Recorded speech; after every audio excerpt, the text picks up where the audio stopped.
So hey guys, welcome to La Bóveda podcast. Today episode of La Bóveda, we're diving into a game that bleeds survival horror nostalgia. Straight out of the golden era, ancient immortals, bloodthirsty vampires, and desperate fight for humanity's survival, it's all packed into Descendant. It's a love letter to 2000s horror as a whole from the mind of Project Gaiden. Joining me today is Mike, the developer behind it. Mike, welcome to the show, brother. Thank you. Thanks for having me. Hi, everyone who's watching. So I always say, let's start from the beginning, but today we're gonna do like a little randomizer here. I'm a big fan of the randomizers for Resident Evil, so let's start this different today. Let's start with the vision. Like, what inspired Descendant, and what made you want to return to that 2000s era of survival horror? Was this always meant to be that love letter to those games, or did the concept evolve naturally? Good question, really. I think inspirationally, I'm inspired by everything. Right. I've always been a writer. I've always been an artist who draws sketches. I've done that from a very young age, and I've always taken inspiration from everything that I sort of consume. Right. But I think I've always been fascinated with vampires. That's always been something that's been there. I think maybe from the beginnings, perhaps Interview with a Vampire, and then sort of From Dusk Till Dawn, then even Blade. Great and just movies. the concept of a vampire, and they always have a slightly different take on what a vampire is. I mean, some can even go in the sun. Some can even, garlic does nothing. Some have a reflection. I think the laws that I guess were established in Bram Stoker in Bram Stoker's Dracula. Yeah, sure. They always get bent to a narrative, right? So so I've always felt like there's always a story that I can tell that isn't one that's been told before. And I guess it's quite comical for me to say that, because I'm paying homage to a survival horror game, right? And it's quite obvious that I'm paying homage to Resident Evil, Silent Hill, games like that. So it's quite funny and ironic for me to say that I don't like to do things people have seen before, because quite clearly, the kind of game I'm making is that. But narratively, I think what I'm doing is different. I'm a big fan of Bloodborne. Now, that's one of my favorite games, and I actually spent a lot of the time. If you've ever played that game, and whoever the viewers watching, if you've ever played the Chalice dungeons, the Chalice dungeons are sort of the randomized, dungeons essentially. But there's a lot of lore in those dungeons, and I kind of was taken away by some of the lore that was very vampiric to me. Yes. The Tumerians, I don't know if I'm saying that right, but the Tumerians and the Loric chambers and things like that, there was a lot of like vampiric influence, and that intrigued me, because again, they weren't saying they were vampires, but it kind of gave me that, it alluded to an underworld race that was living beneath the world of Bloodborne, and I found that so fascinating, because it was just different, right? To the story that of vampires and the vampire that we're used to. So I'd say Bloodborne was kind of an instigator of something that I was already interested in from a games perspective.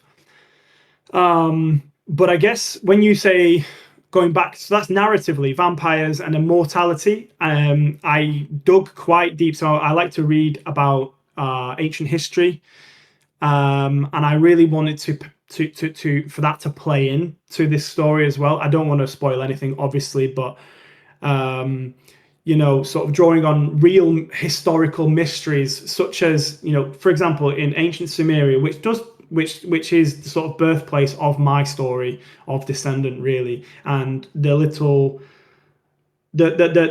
offcuts of narrative that can come from there, but such as the lost city of Arata, the King List, which is very fascinating if you don't know about that. Yeah. The Epic of Gilgamesh, about perfect. his quest.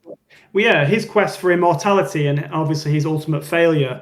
There's pieces of that puzzle that I want the player to piece together in my game that accumulate into how my vampires originated and how they are how that story is quite different to what we've seen before. When you say the love letter of that 2000s era, that Yeah, definitely comes from the Resident Evil remake. That game's probably my number one game, I would GameCube. say. Yep. Yeah, for the GameCube exactly, and it was building on a classic, but it blended the classic experience with modern furnishing. It improved on a game that Oh yeah. was genre defining. Like we can look back at Resident Evil 1 now and say, okay, it wasn't as good as Resident Evil 2. I mean, obviously, people have different opinions, Yep. but I think the general consensus is that Resident Evil 2 took the series That's to my favorite game. Yeah. yeah, and it's a lot of people's favorite game in the series, and it was my favorite because I actually preferred it to Resident Evil 1 as a game, as a package. But I actually really like the mansion horror, which Oh is yeah. obviously a branch of Sweet Home, which is, there's a whole Yep. history. You know that your audience knows exactly what I'm talking about. That this mansion horror was very Oh yeah. prevalent in sort of Japanese culture at the time, and I really, as a gaming historian, I actually have a degree in computer and video games. Funnily Oh, enough, great. yeah. So a big part of the initial stage of that is actually the history of games, and I found Yes. that very fascinating. So that definitely led me down a path of admiration for older titles and just the ideas of how games came about. I have a book which is not that old, which called Itchy Itchy tasty. Tasty. Yeah, and this was a big inspiration as well because I always love looking at how games were made. It's something that I like to do. It's it's very Yeah, it's very good that you mentioned a couple of things. One of the things that you mentioned at the beginning was how that retro feeling going back to Resident Evil and those games, how people nowadays think that people that are building upon that are making something that we already see.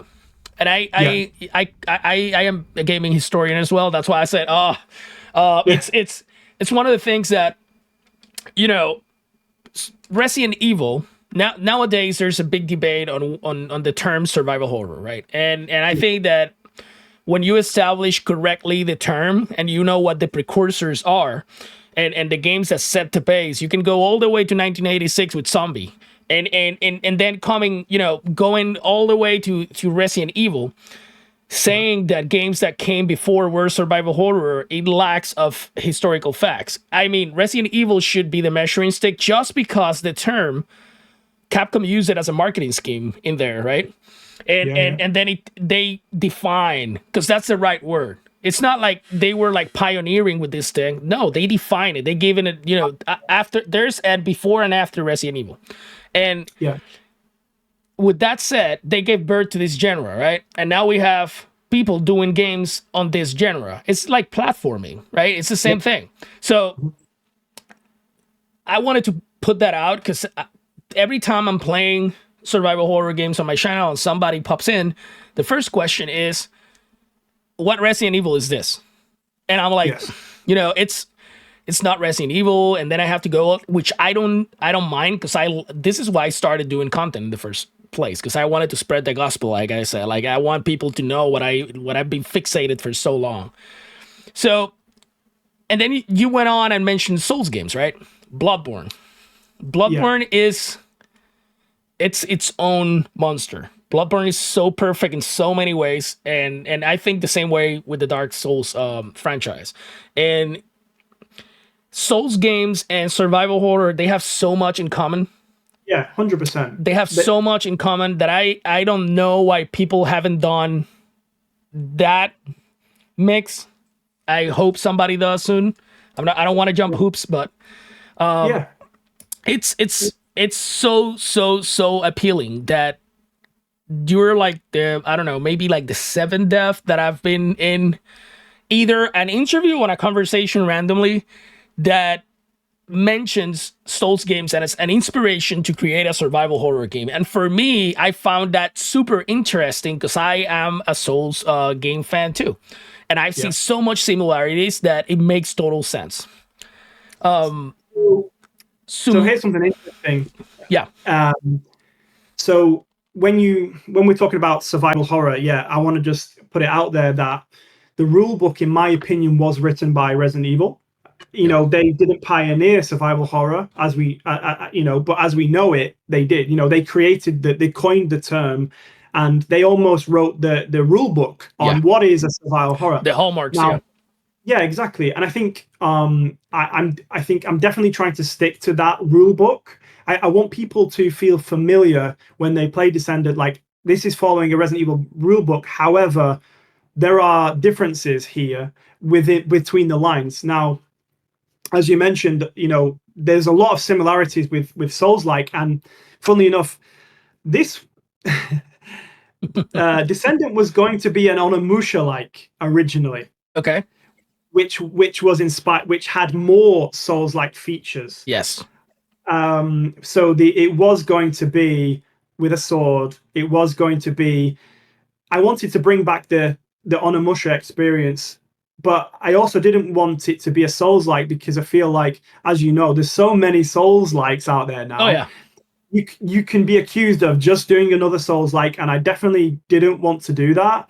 And I wasn't sure if people would appreciate it being an Onimusha-like and just paint it as a Souls-like. You know, an Onimusha type game with Souls-like elements, I feel like it would just end up being labeled as a Souls-like, right? yeah, Um, but as you're saying, the similarities, there's still a lot of similarities that cross over that don't need to be fed in the same way as a Souls-like. For example, a lot of lore hunters will appreciate that, you know, those games don't feed you much, and it's something that you need to sort of go and look for yourself, and you oh yeah, can discover lore, like I was talking about before with the Shallowest Dungeons. You learning beyond what is the surface level sort of story. You know, you have notes and logs and all those kind of things that build a bigger piece of that sort of story, and that exists within some of the best survival horror games that we talk about. With, you know, the Resident Evil games, and Silent Hill games, and interestingly, those games don't tend to reuse the same character a lot, yeah, because the character seems to service the story, and that's the key part. We obviously see Leon, you know, Chris, etc. We see them regularly, but they're not. They were in the beginning very happy to change the characters, and we're seeing in Resident Evil 9 perhaps they're doing it again, because the lore seems to be what keeps those characters afloat. Those yeah. characters are just living within that story. And there's That's something, definitely, there's yeah, something there too with character development for a survival horror game or a psychological horror game. yeah, That has to be with, you need to be vulnerable. Yeah, right.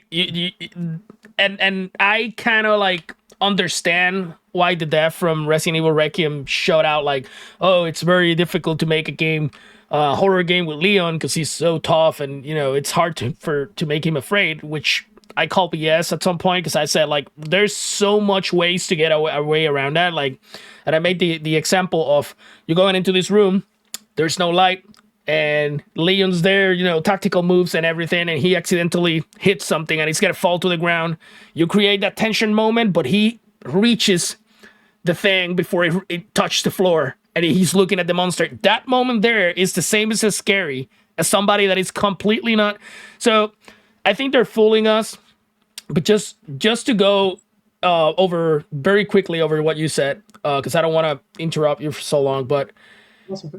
the characters in these games, they, even if like you said, like we've seen them one time, and then you know there's another installment when they come in and blah, you know, they keep repeating themselves. Every scenario gives you a different side of each character, Yeah. and we have seen that. I think the best two examples are Chris and Jill. Mhm. You know, from a character development, we have seen progressively Chris, how his psyche has been degraded from the first game, losing people, his team. Then he goes in, and then on 5, He thought that Jill was out. Then on 6, all this his team is dead. They bring him in again, and then again, Pierce goes out. And even though that 6 is not that game that we wanted, story and lore wise is so rich. So now moving into this new era of games, I think that's going to play an important role. I just made a video of how I think that how the demo ended. That's the moment where Leon is going to jump in. Yeah, so I think. So I'm speculating, right? But yeah, I feel we are. Yeah. Yeah, I feel like they said that it's difficult to make Leon the protagonist and make him scared because of all his experience, and I think that might be because the gameplay could be driven, at least in that section or those sections where there isn't a lot of combat. We didn't see any zombies. We didn't see any sort of combat really at all. It was more just sort of distraction and that kind of thing. And I feel like if you have a character like Leon, you can't have a game where he doesn't shoot. He doesn't shoot. He's not shooting things. So I think maybe that was that's how I interpreted what they were really trying to say, is that the gameplay is actually more geared towards something like an Outlast game where you do not have the ability to actually to interact in the way you have previously, and therefore you are limited. And for you to then insert yourself into that character, that character needs to be someone who wouldn't ordinarily just shoot them with a samurai edge. When I discussed it with the community, they all understood. I think Chris, which is one of my good friends that I met through making content, he mentioned they have only shown us that. Yeah.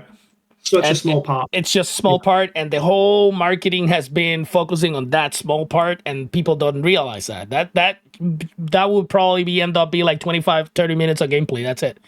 It feels like such a misdirection. I think you're completely right, because it does feel a little bit crazy to me that they would focus on this small. It's almost like, is that it? That's the game. The whole game. You're running away from what people might say is Lisa Trevor or her mom, whichever. That's funny. Is that the entire game? It doesn't seem like it seems like a tech demo, right? It seems like a sandbox of, oh, this is a new stalker type. Yep. That's it. But that doesn't seem right for Resident Evil 9 Requiem. As we saw, the streets of Raccoon City is now sort of flattened. That's what we were discussing. That's what we were discussing about how if that's the game, somehow it's not going to feel like a Resident Evil game. Yeah. If that is completely the gameplay and what we've seen it is, then we're going to have everybody complaining that that's not a Resident Evil game. So we'll see. So in terms of it's interesting because this is something that I've thought about from a game design philosophy, from creating the characters, right? So I'm of that era where I do want a character that feels powerful but also has vulnerability. I think Resident Evil has always and Silent Hill, but Resident Evil, let's stick with Resident Evil for now because it's more gun heavy, which I guess Descendant is more gun heavy than Silent Hill games. There isn't really much. I'm not going to speak too much, but there isn't much melee combat in Descendant, for example. Okay. So I feel like it's always been sort of quite interesting how they balance that, because obviously, from the original creation of Resident Evil 1, it was going to be a lot more action heavy. They had cyborgs involved. They had all that kind of stuff, and that's how they ended up with a sort of with Stars. But we didn't know that when that came out. But we were fully invested in this Stars team, and we didn't feel like that took away from the horror in any way. When we first saw that zombie turning away, that first moment of somebody who has never seen anything like that before, regardless of whether they are trained in combat or whatever, that's the first time they're a search and rescue team, right? They see a zombie for the first time. Now, whether they are trained, untrained, whatever, that is the first time they've ever seen that. And we experienced that with them. We experienced that same thing, like, what the fuck? Like, It's what the character fuck? development, bro. It's Yeah, it's what I and it's and always that's said that you can't have these games without that. It's yeah. impossible. So Yeah. with Descendant, with Blake, so Blake Cage is the character, and he's definitely sort of inspired like from a Stars kind of character, but also mixed in with characters that we may have seen in sort of the Metal Gear series, the Siphon Filter series, other Headhunter. There's a few different variation inspirations, should I say, of how I came about how Blake. Even Billy from Resident Evil Zero was kind of an inspiration in terms of his personality. He was had a bit of sarcasm and a bit Yeah. of rogue nature to him, but he knew how to fight. He knows how to. He's still trained. Because remember Billy in Resident Evil Zero before he was in the military. So I wanted to not worry too much of like, okay, is this guy going to be too skilled to deal for it to be scary? But I still feel like there's room where we can insert ourselves, because ultimately he's also facing something that he's never faced before. And he's also facing a threat that potentially he's completely underpowered for anyway. Right. Um, the game is set in 2044, so the technology is slightly raised of what we know now. Okay. But it still shouldn't be overpowered when you're talking about dealing with vampires and immortal beings, and so it's still a gun at the end of the day. So I definitely wanted to insert um, creativity in ways that you can kill enemies, and I don't mean that in that it's very much you shoot the enemy and the enemy dies type thing, but I wanted to create mechanics within the game where you can utilize the environment a little bit, or should I say utilize the environment, but utilize objects in the environment as well, That as sounds items. that sounds As great. items, Yeah. yeah. Without venturing down the obscure game, where everything can be a weapon, or even Silent Hill, where Yeah. a metal barb. It doesn't go down that route, but I've created, for example, and I don't mind sharing this one. I've created there's a bear trap in the game, which you pick up quite early, and you can actually use this bear trap to pin enemies in place for a short Okay. period of time. That's good. Yeah, and let's just say that there are maybe openings within the castle that have beams of sunlight. So if you trap an enemy in the sunlight, they are, what is going to happen Yeah, there? there's an element of strategic planning there, which is great. Exactly, strategy, which I definitely drew upon again the Souls-like Hmm? genre for that. And that you can't just go in guns a blazing. There are ways. Obviously, Resident Evil does a good job, and Silent Hill a little bit less because it's less with weapons, but the sort of ammo Yep. conservation and item in the inventory management, I want to keep all that. Again, that's part of the playbook. I Yes, think sir. that's relevant to the genre that I'm targeting. So yeah, so you can't go guns blazing anyway because you're going to run out of bullets. Yeah. Yeah. Yeah. One thing maybe isn't out there in the public as well that we're working on. I mean, I'm the sole developer. I'm doing this. I'm doing everything at the moment. But from a game design perspective, I am getting help from a guy called Michael Figueroa, who's known as Devil May Care 4. He's actually going to be a voice actor on the game. He's a Resident Evil survivor horror content creator. Yes.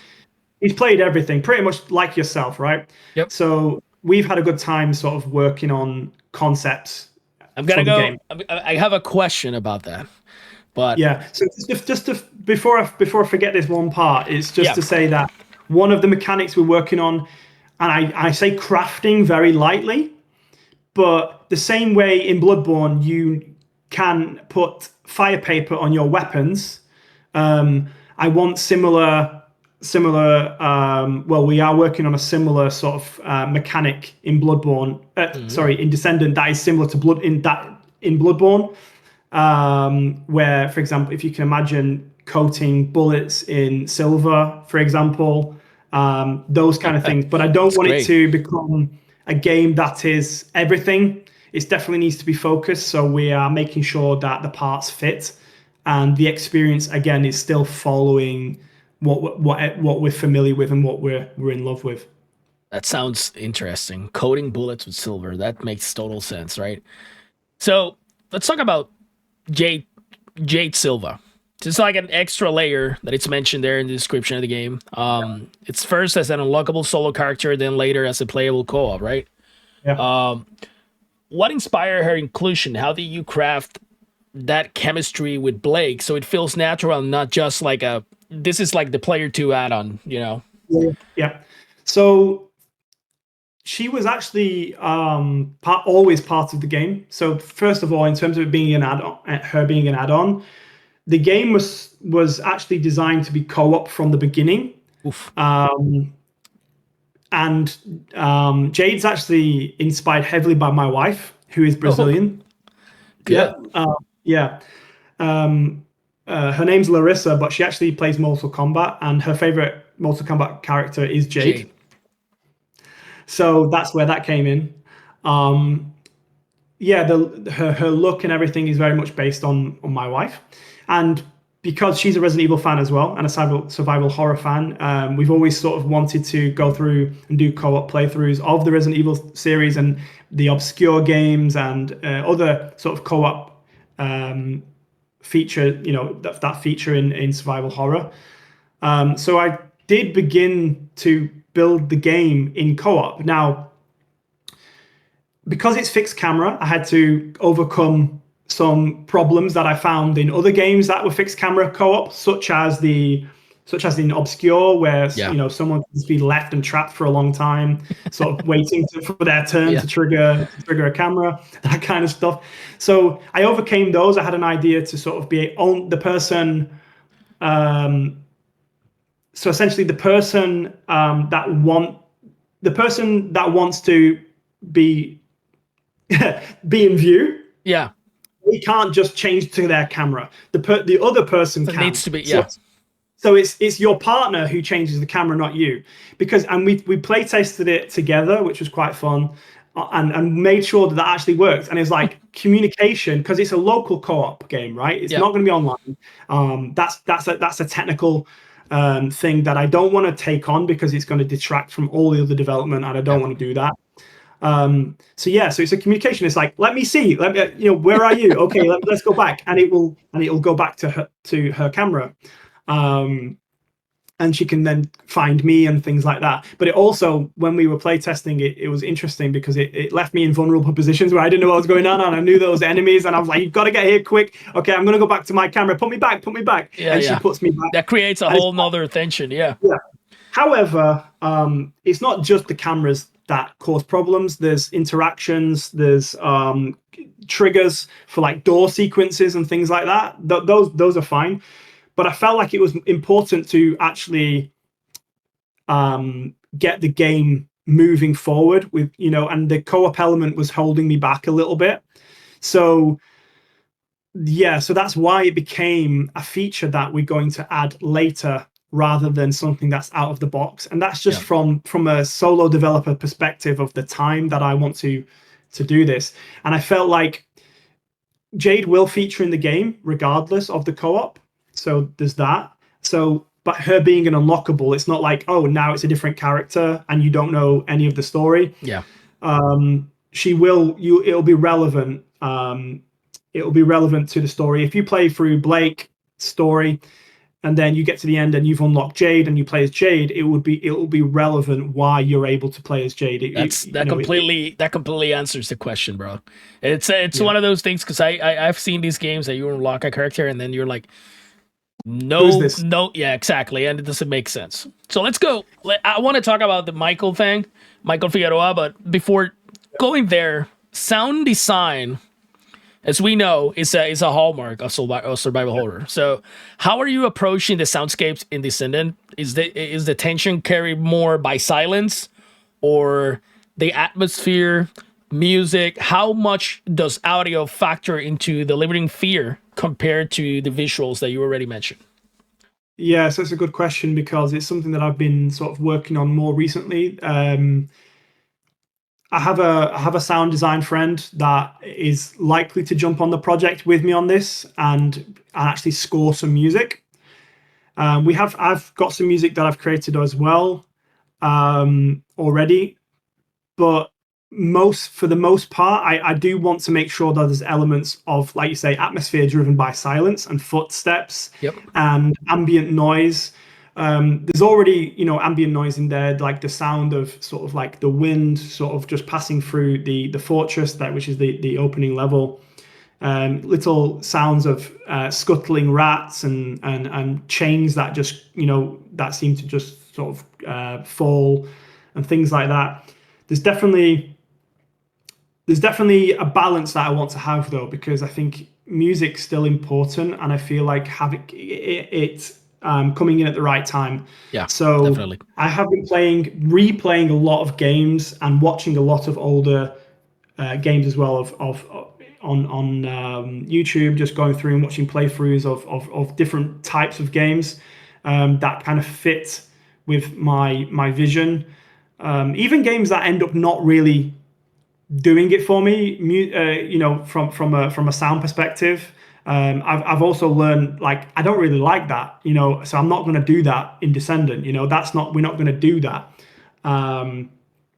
So I go back to Resident Evil Remake or Resident Evil in general. Just there is a lot of silence in those games that then music and the score sort of bleeds in, and I think that's just the way that we're going to do it. I feel like it's a tried and tested formula, but it's one that moves me as a player. Yeah, So I feel definitely. like that's the experience that I want for other people. You have on one side you have Resident Evil mastered using silence, but it's like flipping a coin, right? Yeah. Silent Hill, on the other hand, it's totally different. Silence is their thing.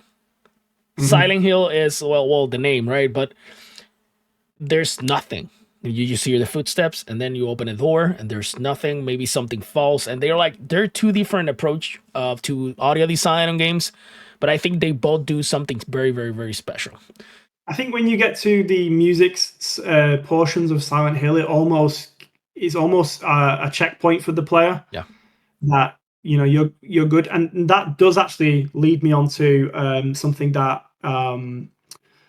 Michael Figueroa we were discussing recently. Actually, was the idea of feedback when the player is safe and when the player isn't safe. I won't go into Super that. important, bro. Yeah, and we want that's something that I'm working on kind of at the moment. Really, You know who recently did a phenomenal job, masterpiece, like recently, Heartworm.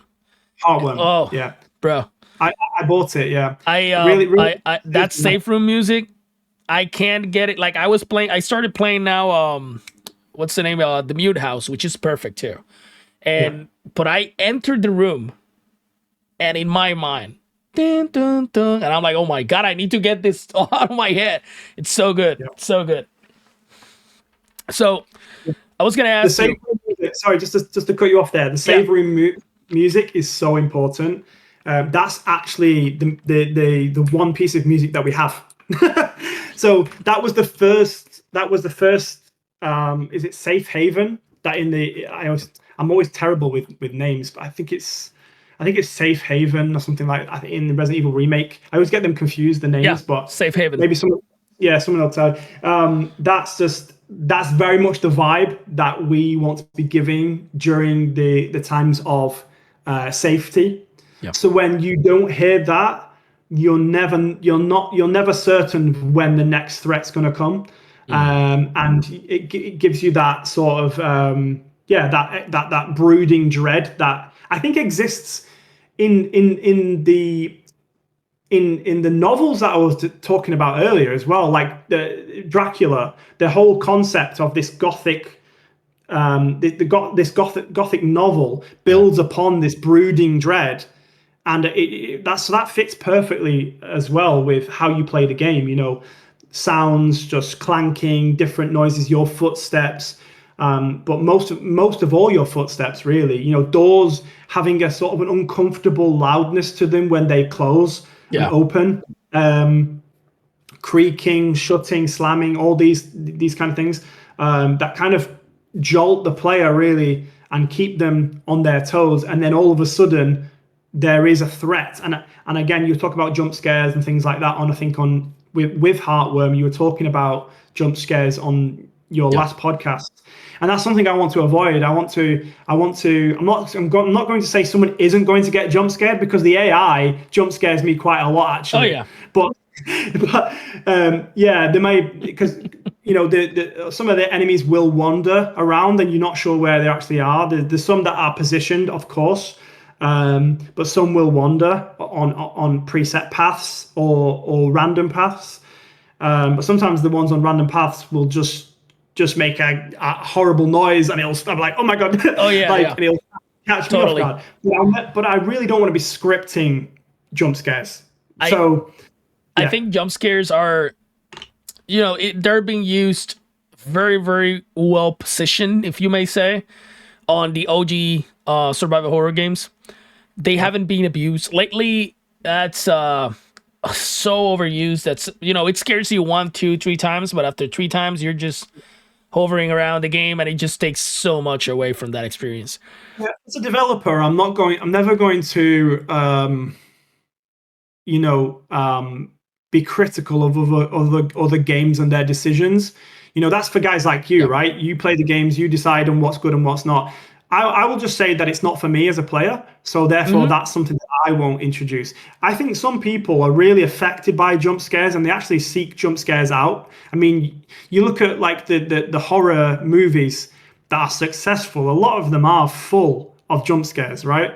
Because it's appealing to a lot of people. But I think what I would say, and I don't want to make any assumptions, that people who are really in love with the horror genre across the board, whether that's movies, TV, games, they don't necessarily like jump scares because they're more invested in the horror itself, the subject, Storytelling, and yeah. and it could be like the backstory to something. It could be the visual nature of something or maybe the non-visual nature. For example, I'm a big fan of the Alien series as well, and a lot of the original Alien, you don't see much of the alien xenomorph, and that is terrifying, to be honest. And I feel like that's the terror. build-up. That's the terror right there. The terror side of it. You build it up, and then you explode it in horror, and you create huge moments on it. It's a huge part of it. Yeah. Mike, I totally see Descendant as a mother descent into that classic terror, right? And there's even more reason for me to get excited because you mentioned Michael Figueroa, and he's known for his versatile vocal performances, and he joins your cast to bring life or maybe death, because we don't know, to its characters. Can you tell us more about him joining the cast and how important it's what he brings to the table with the story that you're making, and how that came to be? Yeah, so people may not know, but I'm actually involved quite heavily in the fighting game community. Okay. I have like 3 or 4 main passions. One of them's survival horror. The others definitely fighting games, right? So, he's also quite heavily in the fighting game community. It's pretty well known for Killer Instinct. And obviously all the fighting games sort of blend over in the community, right? So I've known about him for a while, and it actually ended up just talking about Descendant on one of his streams whilst he was playing. I can't remember which game he was playing now, but it possibly was possibly Resident Evil 3, like Last Escape, the PlayStation 1. So yeah, I can't remember. And we got talking literally through his chat. I was just a member of his stream because he obviously, he does content as well. And his passion is quite obvious for like yourself, for survival horror. It's quite clear to see. So we got talking, and obviously I knew he was a voice actor, and he was like, if you've got any lines for me, I was like, we have lines we have plenty of lines for you, to be honest. And we got talking over Discord got quite friendly, sort of really sort of hanging out, really talking about our favorite subject.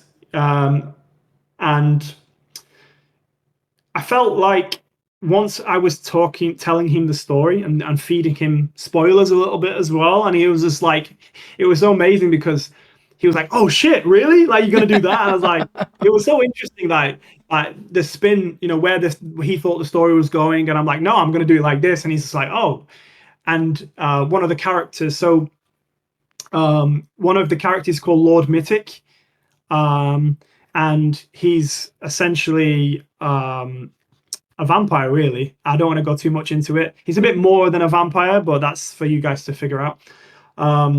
And he's your typical Dracula mold, right? He's mourning the loss of a loved one and is vengeful, like very similar sort of Castlevania Yeah. sort of storytelling. The loss of a loved one's driving his fury, and even though he isn't an anti-hero. He's not like a good guy that's also does bad things. He's definitely a bad guy, but he's not the worst of the worst in the story. Even though he is the main villain, if that makes sense. He's fighting an evil even worse than himself, but in doing so, he's willing to pretty much wipe out humanity in order to take revenge on that greater evil. And It's the just nuke. going through some of the lines with Michael, um, he had different takes and ideas. What if this? What if that? And we ended up just sort of vibing so much. And I was like, you should do this character. Yeah. And it ended up being that, yeah. And the passion and the foresight as well of like, this a character similar has done it like this before. Maybe we should go a different way, or just leaning into. He plays a lot of games like myself, like within the genre. So he's very well read on those things. So his input was very valuable, and our collaboration just found, yeah, it seemed to It's just organic. keep Yeah. growing, and then that's how he ended up actually working in a design capacity as well. He's essentially a design consultant, um, because ultimately I can mark my own homework. That's fine, and my wife is always going to tell me that it's fantastic. So I need somebody to say, what about this? Do you think how many, for example, how many bullets is too many? How many is too less? How many bullets do you think you should take? How long until a character Yeah. or enemy, sorry, revives if they do revive? How long should that cycle take? That kind of thing. Is that annoying? For example, some people found the Crimson Head thing annoying, Oh, right? I loved it. Yeah, people loved it. Yeah. Some people loved it. Some people were like, "Oh, I don't like the fact that characters are coming back from the dead. I don't like that. It's kind of it seems cheap. I've just killed them. Why are they now not dead, right?" And obviously, we know you're It's supposed to set them on it's fire. That's it's why. crazy. It's crazy how I was playing Resident Evil Remake like 6 months ago. Yeah. I just realized that I need to play it again. Um, I was playing like 6 months ago, and one of the guys is like, "Well, what's that in there in a coffin with the chains?" And we started talking about that's gonna be a Crimson Head, but let's just play the game. You'll Yeah. find out. And then I intentionally did not lit them on fire because I am that guy, and I want to show them. I want to show people how to enjoy the game. So I'm going to it, and then I was like, oh, by the way, guys, do you know that just dropping a little piece of lore?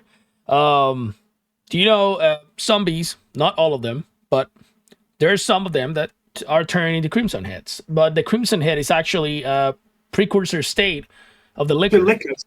Yeah. And Yeah. then the liquor turns into the what they call the black liquor, which is the evolved one, which is it's like a greenish black color. Hunters. Yeah, and they're like, oh, I didn't know that, and I'm like, this is what I love about this. When you build into games that the lore is so heavy, that it has so much ramifications, and one of the things that I like to compare Resident Evil And there are other games that not necessarily are survival horror, like for example, the franchise of Destiny has been going on for a while now, and you can look, and the only thing that I have to compare, because back in the day we didn't have this big of lores that it wasn't Star Trek or Star Wars, right? And then there's so much built into it that you can take, like, people don't have a clue how many different paths Capcom can choose right now to make you flip your head. Like from whatever died in Resident Evil 5 and that volcano was a Wesker clone that wasn't Wesker. They can go into the other way, which we're expecting Leon to save Grace in this demo, and all of a sudden whoever saves Grace is another character. And I'm not gonna go too deep into that, but there's a lot of things. I even was talking the other night, and the guys, how many of you play Outbreak? Because I know Outbreak was not played by a lot of people, and that's a fact. It's now it's coming out. People are rediscovering Outbreak and playing it and whatnot. But do you One know of the characters in Resident Evil 9, yeah, the mother is from. why do you think? Are you aware that not everybody escaped Raccoon City, and that Raccoon City was not completely devastated? People have this thing that they think that it got wiped because of the visuals on the game, but then when you read, there's a lot of stuff that you can get it right from either Outbreak, and so there's a lot of ways they can go. So with that and said, I think that, can you summarize Descendant, like beneath all the monsters, vampire, and all the droplets of lore that you gave us right now? Can you summarize in like one or two sentences what Descendant is really about? I think one or two sentences. No, you can go more, but yeah. One of the, I definitely am not making Descendant a political game. I don't want to do that. However, we all know that recent times we've kind of felt like we may be on the brink of another nuclear disaster, right? We we Yeah. have different sides kind of edging towards war, and we Yep. know at this point, if we do enter in a full scale war, that nuclear missiles may be used, which can have catastrophic consequences, Oh right? yeah. The underbelly of Descendants definitely history repeating itself, let's say, Mhm. and underpinned by the fascination that's been ongoing from the beginning of time of the quest for immortality, which goes back to some of my readings from like the Epic of Gilgamesh, for example, and then stories of vampirism and Dracula, Nosferatu, etc. definitely stem from the concept of being immortal and the desirability of being immortal.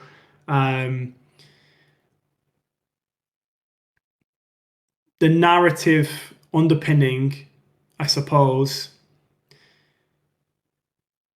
Yeah, it's difficult. It's difficult. You've got me. You've got me a little bit because Yeah, I know. I'm one of those people that, like I was talking about before, there's so much, and I was actually talking about the whole story to my dad because you're talking about Destiny. It's quite funny. He's a big Destiny guy. He's got like Yeah. 12,000 hours on Destiny. He doesn't Yeah, stop playing that game. we play Destiny in this household. So Yeah, yeah. he's a big Destiny 2 guy. So he's always trying to tell me ideas that sound like Destiny ideas. I'm like, No. Dad, it's not that kind of game. It's not that kind of game because he doesn't play anything else, so he has no idea. So anyway, I was telling him the story, and he's like, all that story in one game? And I said, the thing is, you need to understand that I'm not going to be telling all this in cutscenes. I'm not going to be telling everything, all the whole. And there's going to be things you need to read, items you need to find Notes, that yeah. contain information. Yeah, you need to build this picture up yourself. There's definitely going to be, a surface level story that everyone's going to be able to enjoy. But in terms of what Descendant is and the full lore, you need to do some exploring. You need to pick up some items. You need to read them. That's ultimately what I will say. Yeah. So do you plan, I know this is super early to be Oh, thinking yeah. about this, but do you plan keep expanding this universe beyond the first game?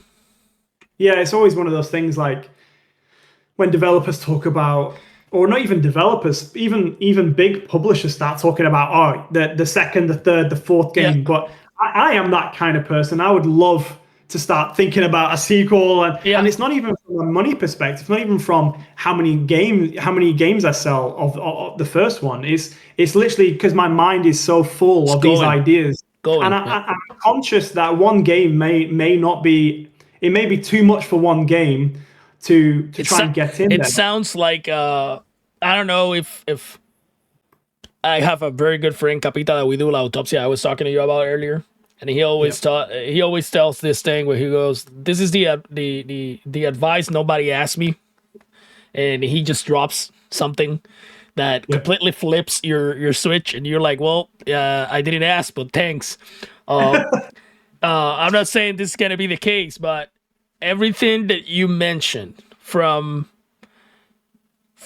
the lore, what you're building. Now you brought this end of the war stuff. You have vampires. You have this guy that apparently is gonna have like a big psychological story going on. There's gonna be character development. There's other people involved. I'm guessing since this is a survival horror game, we're gonna have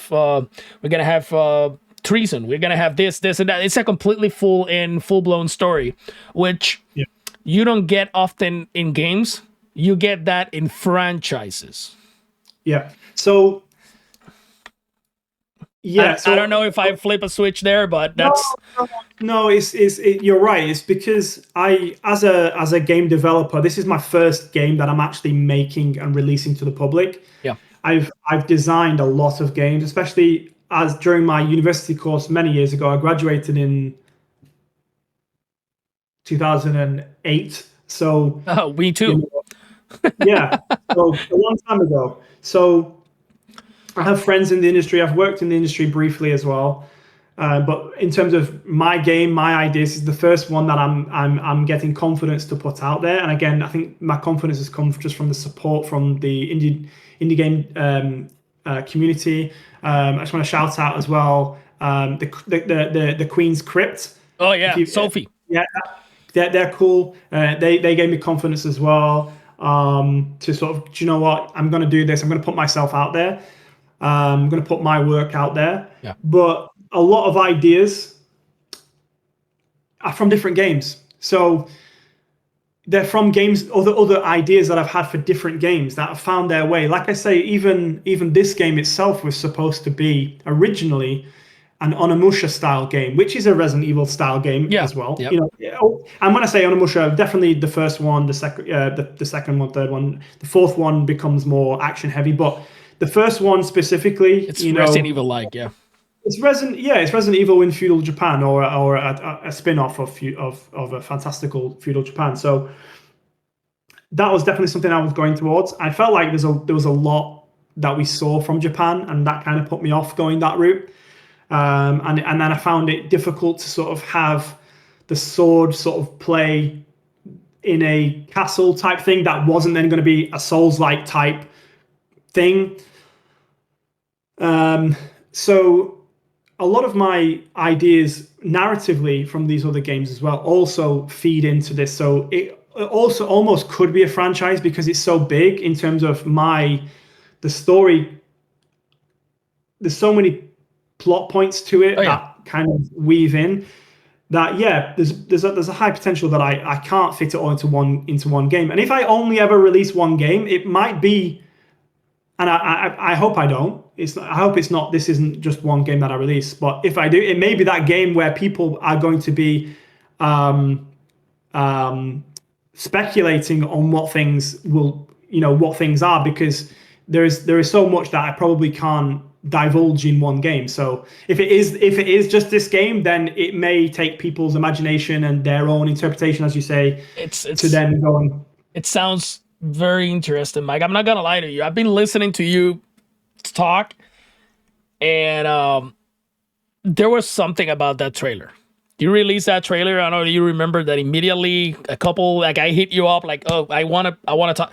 There's something I was talking about my previous interview, the one that I recorded, that there's something about us when we've been playing this. Like me, myself, I had the opportunity and the privilege of watching the birth of this genre. We played the first one when it came out, and we've been playing around, and we were the ones, the fans, were the ones identifying and calling out when you were at school or talking with your relatives, like, oh, this game is Resident Evil like, this game is Silent Hill like. And we were the ones who shaped that into the industry on what is what, right? So we were there. And it's so appealing that we have this thing that we see a game. Like, for example, I saw the trailer for Rogue Mansion. And I talked with the Almanata brothers too. And I said, this is inspired, this is everything, but this is different. I wanna see what's up with this. And then I write them up, you talk to them, and poof, they just blow your cap off. And what I wanted to say, Mike, is like, this seems like a pretty good solid thing that you're building, and I'm super excited for me. And the main thing about the question that I did before, like, you know, trying to flip switches in there, is because I'm trying to encourage as much as I can devs and people that have the ability to create these masterpieces for the survival horror community to just do them. Like, if you're good at something, just keep doing it. We need more good games. There's a lot of games coming out. I mean, this year survival horror and psychological horror is just crazy. But I didn't expect that either. It's almost like we've all decided to make survival horrors this but year. it's so good. They're coming, like, there's a lot of good games out there. And there are others that you play them, and sometimes you go through them, and me as a fan, I'm like, they're like, this game was so good, but it was, maybe I would have, you know, silly you, because you're not developing the game, but it's like, I would have done this and that, and then the next one that comes in line completely covers everything. So it's like, it looks like this was building for a long time in the survival horror fan base, and then all of a sudden it's like terror, the same thing. It's like exploded, and now we have like this, we're going to the second golden age right now. And what drives me to keep doing content, and this is going to be a huge one, and this is maybe an unpopular opinion, but it's driving my next project, which I'm not allowed to talk yet, but it is driven by the indie community. That's a solid base for this revival that started out with Resident Evil 7. You know, it was triggered by Silent Hill PT, but then it got carried over Resident Evil 7, and it went on from there. And now we're here, and the indie scene just stand up, and it's carrying these things. Like, you have like AAA games that come out, and you play them, and you're like, it was good, but, and then you start like, but Tormented Souls, you know, and then you're like, there are games that are really good. So, man, I just hope that this game turns out everything you want it to be. I have a couple of questions, because we're reaching that final stretch, Mike. These are the probably that quick fire questions that nobody answers quickly. The first one is, what's your favorite survival horror game? Resident Evil Remake. Hands down. Yeah. Mine is Resident Evil 2 OG, but Resident Evil Remake, I have it as a highlight of how difficult can you make a Resident Evil game. Well, Resident Evil 0 is a little bit more tricky. Oh, Resident Evil 0, in my opinion, Resident Evil 0 is more tricky because it makes you use your brain more. Yeah, and the inventory system is a little bit more annoying because you have to drop everything. Yep, and you have to swap it out. I don't hate that as much as everyone else, by the way. I'm actually a really big Resident Evil 0 fan. Resident Evil 0 is great. I would never repeat those mistakes. Like I say, I don't hate that there is no storage box as much as everybody else, because I feel like it kind of, if you're organized, all your stuff's going to be in one room, right? But anyway, I still really like. I'm a big fan of Rebecca as a character, because I think she has that vulnerability that Jill had vulnerability, but then she has more. Oh yeah. And I love the juxtaposition with Billy of being this tough, this tough guy who doesn't give a shit really. He's convict now as well. There's an air of mystery behind his backstory. I think the train level is masterful. Oh yeah, that's that's one of the highlights of the whole game. It's such a highlight. I mean, I hate to say it because I feel like that's the one that people definitely know because they didn't they didn't play after that. Like they played up to the train, they finished, and then they put it to bed. I also like the dungeons. Some of the dungeons actually have inspired Descendant a little bit. You know, like the one that you fall in, and there's the ape. I forget the name of the ape. Are they called Predator? No, they're Bro, I forget. that part as a kid, Yep. I was so scared. Oh, scary. Like Because that was a concept again, though, wasn't it? Like, yep, what the hell? What, like a zombie, albino ape? yep, yep. No, and then Like, you like it was the first time I think you, if I'm not mistaken, it was the first time that well Nemesis used to do it too. But you open the door and he's still there. He's mhm. he's waiting for you, and then you come to that safe room, and you're like, okay, I need to Yeah. finish off this monkey, and you go out, monkey, and you're like, oh no, this is so good. So would you agree? Now that you mentioned that, you don't hate those mechanics and Zero and whatnot, I'm a big fan that every single title from Resident Evil they have their own thing, including Code Mhm. Veronica. And Yeah. if they would have been different, like people want them to be, it would have been boring because all the Resident Evil games would have looked the same. And it's it's one of those little things, enjoy the little things kind of thing. Moving into the next one, best villain in any game.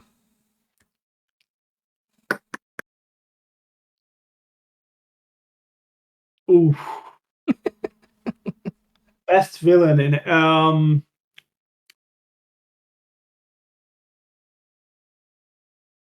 I was a big fan. I'm about to say he was the best villain, but I forgot his name. Who was the villain in Bioshock?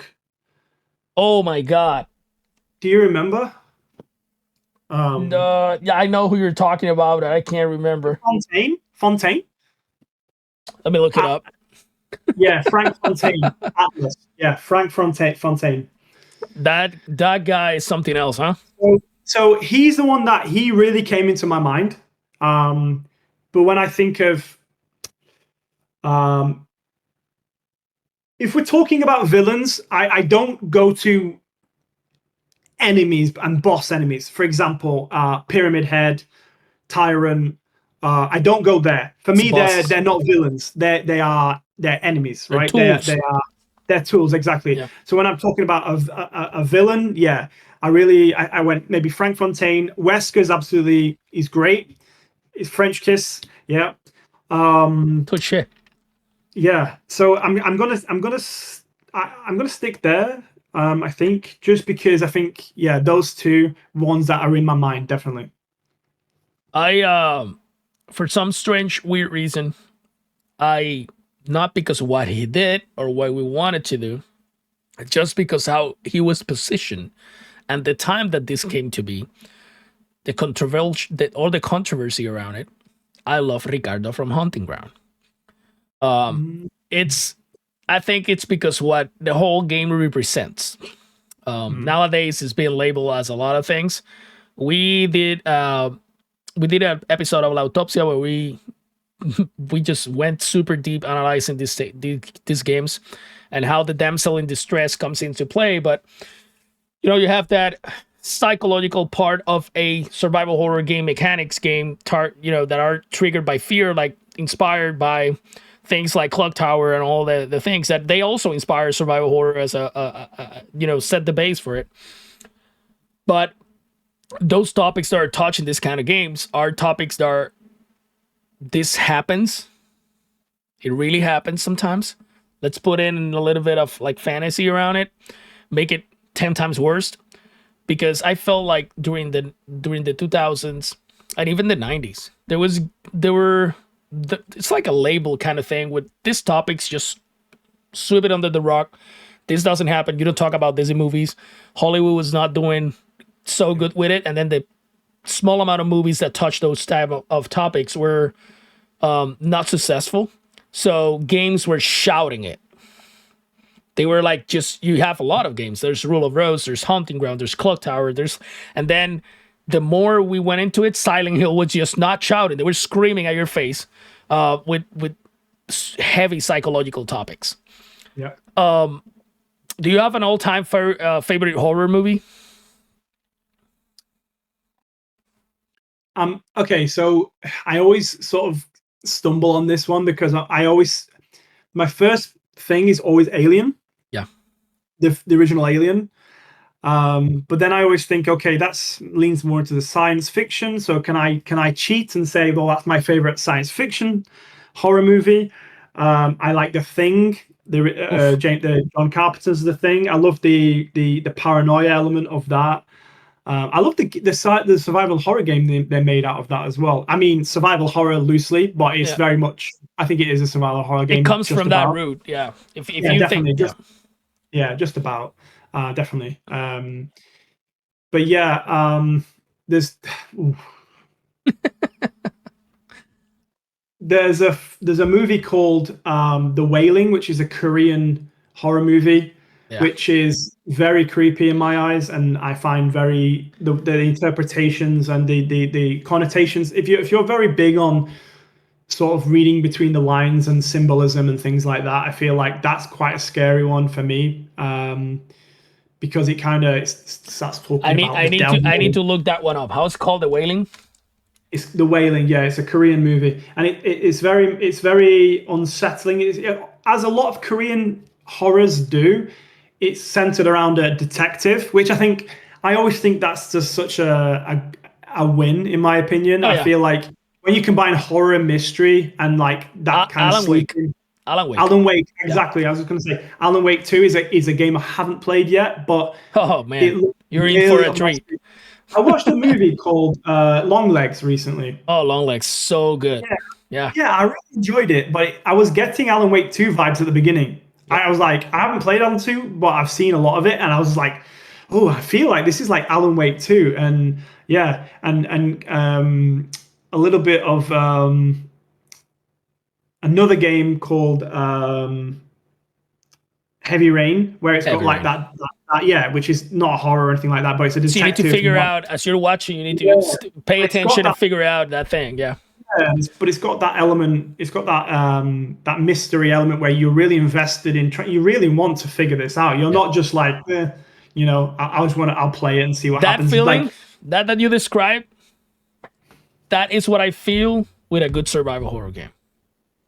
yeah, It doesn't matter how hard it is, how annoying the puzzle is, how many times I need to backtrack to get that key, you know, and how many times the ad or the enemy wakes up when I'm backtracking and I have no bullets. I just need to get to the next stage because I want to either find the next note or the next cinematic or the next conversation, whatever it is that gives me more clues of me trying to put the puzzle together, the story. yeah. That was me. So, Mike, Just yeah, go ahead. Just reminded me something I didn't mention before about Bloodborne, and this happened. This is in Souls likes as well. Is the level design is very.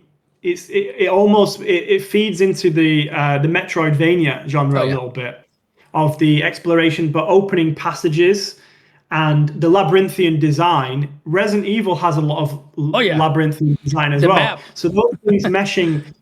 So it's definitely something that when you just reminded me the backtracking and all that kind of stuff. I want backtracking to be as meaningful as possible, Yeah. and what meaningful to me is something new, which can be discovering a new route, can be discovering opening a door that, oh my god, this door, you can open this door and you come out here. That's crazy. Like the level design, we definitely want to try and incorporate as much of that as possible within the castle. So if you like that kind of thing, I think that's something that you Have might find you interesting. have you tried the Dem and Us? No. Look it up. It's Yeah, send me that one after. it's that game has my heart. There's a lot of people that hated it because they think, oh, it's too, it's not forgiving with the map and the design. I thought it was fucking great because you start What's it called again? Them and Us. Oh, Them and Us. Yeah, it starts in a mansion, then you're in the garden of the mansion, and then all of a sudden you're in another place, and then you go in and there's like a cemetery. It looks like you're just hovering around so many hallmarks of OG classics, and then it's a cult. There's mystery, but there's this guy that looks like a vampire, but it's a demon. But it's like it's so many things at once that my mind, every time they jump and jump and jump. It was like a higher stake, a higher stake, a higher stake. And then the ending was one of these endings like the movies, like a B movies that they just end and leave you there hanging, and you're like, I hate this. And then and then at the end, you know, you have multiple endings too, but at the end, when you analyze the whole thing, it was a love letter, a love letter to that type, which I love, bro. Like I'm gonna send you a link. It's very, very good. So Mike, this has been super awesome. I enjoyed this. I hope Descendant achieves everything you and Project Guiding are set out to do, and that it goes above and beyond your expectations, man.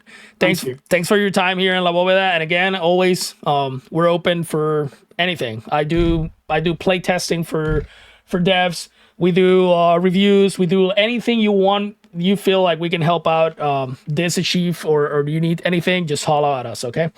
Yeah. Just one thing before we go, I was going to say Descendant, as of today, we're recording this. The Descendant is now live on Steam for wishlisting. So if it sounds like something that you want to try, and we're aiming for a demo, we're aiming for a demo at the end of October. Now that's not a hard set thing. We have a trailer that's going to be coming out, definitely a new trailer. I think you mentioned the previous trailer you saw.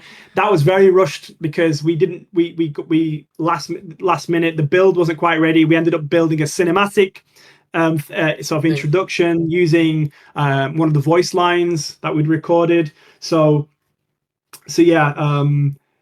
The new trailer hopefully will show more of the more advanced, the advancements that's been made since the first trailer. So yeah. Yeah, guys, you heard it from Mike. Go on wishlist. I just did. It's live. I just put mine on the wish list. Man, thanks for being here. And guys, go check out Descendant. I'm gonna put the Steam link down below. Follow Project Guidance. There's a handle under Mike's screen. And we hope this is not the final conversation, man. I think me too. This is one of those that I want to revisit once the game comes out. So thanks a lot for being here. Until the next time, guys.